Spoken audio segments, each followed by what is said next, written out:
Annie, hi, Tools. What can I get you today?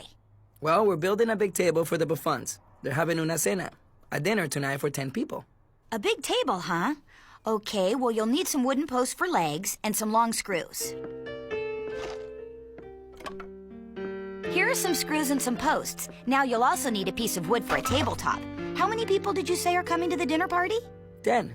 So you'd better leave the wood extra long. We'll cut it to the perfect length when we get there. Gracias, Stretch. Okay, Dusty. This should be the perfect length for a table for 10. Shut us, Stuart.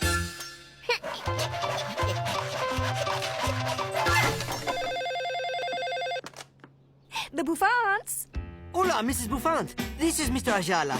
I have some bad news. Our babysitter is sick, so we can't make it to La Cena, the dinner tonight. I'm so sorry to cancel this late. Oh, well, that's quite all right, Mr. Ayala. We understand. Oh, thank you. But I'm very sad that I'll miss your famous giant meatballs. Oh, that's very sweet. But you know what? We'll have another dinner party soon, and you can try them then.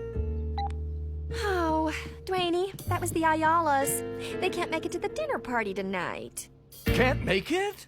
But I've already planned for 10 people. Now, don't you worry, Punk, and I'll just freeze 2 of the meatballs and we can have them next week as leftovers.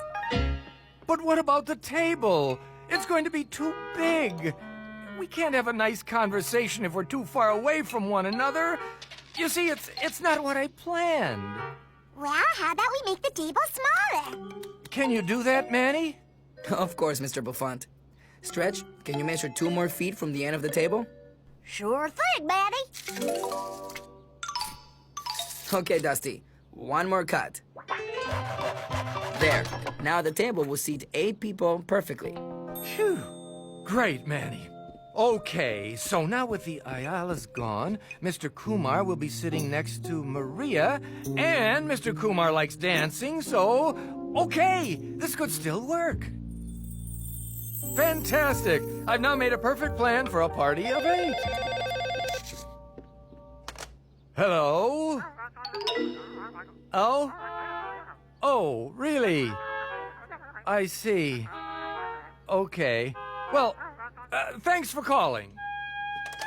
That was Maria and Oleg.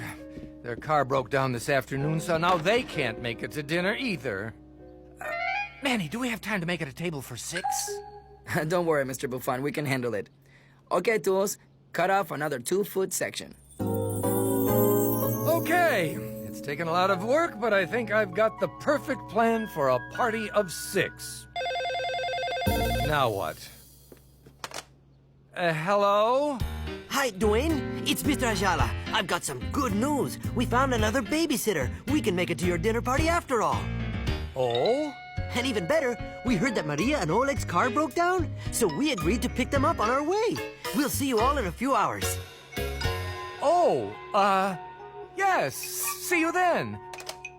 Well, now Maria, Oleg, and the Ayalas are all coming. Oh, everyone can make it after all. Well, that is just wonderful. I'm not so sure about that, my little buttercup. How can we plan this dinner party if the number of guests keeps changing? Oh, you're right. I've already frozen the extra meatballs. I won't be able to have them ready in time. And Manny already cut the tabletop so that only 6 people can fit at it. Oh, what are we going to do? It's okay, Mr. Buffont. Sometimes plans change. But maybe you could try being a little more flexible. Flexible? How do I do that? Well, being flexible means finding another way to do something if the first way doesn't work out. For example, you planned Mrs. Buffon's famous giant meatballs for dinner. But maybe now you could add something else that you already have in the cupboard, like spaghetti. Oh, yes. And I can even divide the meatballs into smaller meatballs to go with it. Spaghetti and meatballs! Yum! That is a good idea.